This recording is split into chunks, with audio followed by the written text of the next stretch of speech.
The minute I saw a picture of the new Diamantinasaurus Dino mod, I knew I needed to make a Was It Real video about it. This amazing sleepy sauropod is a passive tame with very particular taste. It only eats sweet veggie cakes and exceptional kibble, but tame one and you are in for a treat. It has various saddle attachments for maximising utility and a whole suite of attacks. It's definitely going on my list of favourite tames.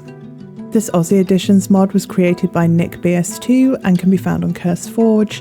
I've put the link to the mod in the description below. And with that, let's jump into this dinosaur's incredible story.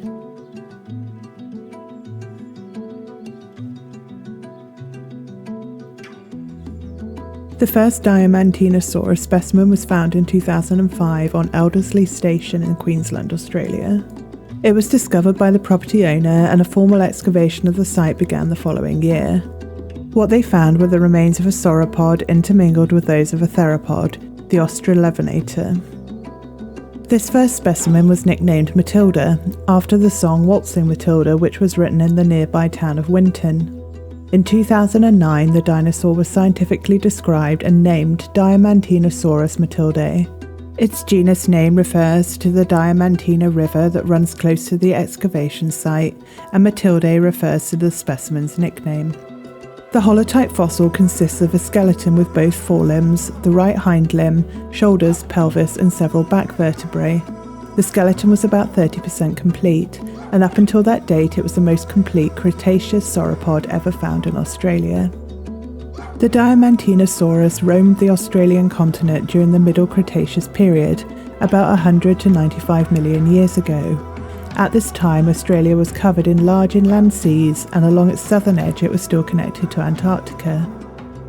At the shoulder, Diamantinasaurus would have stood between 2.5 and 3 metres tall, and based on comparisons with other related sauropods from around the world, it was probably 15 to 16 metres long. This would have made it about the same height and length as a double-decker bus. With a robust build and a long neck and tail, it is thought that it would have weighed up to 25 tons. They have been assigned to the Titanosaurian family of sauropods, but compared to others of this type, they were relatively small.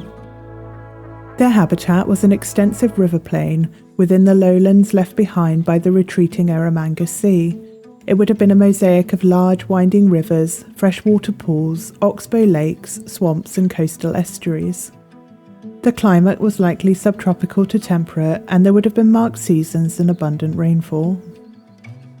It is known that the Diamantinasaurus had a herbivorous diet, but other than the shape and wear patterns on their teeth, there is a lack of direct evidence of food preference. Their height indicates that they were likely browsers, grazing on the foliage of trees.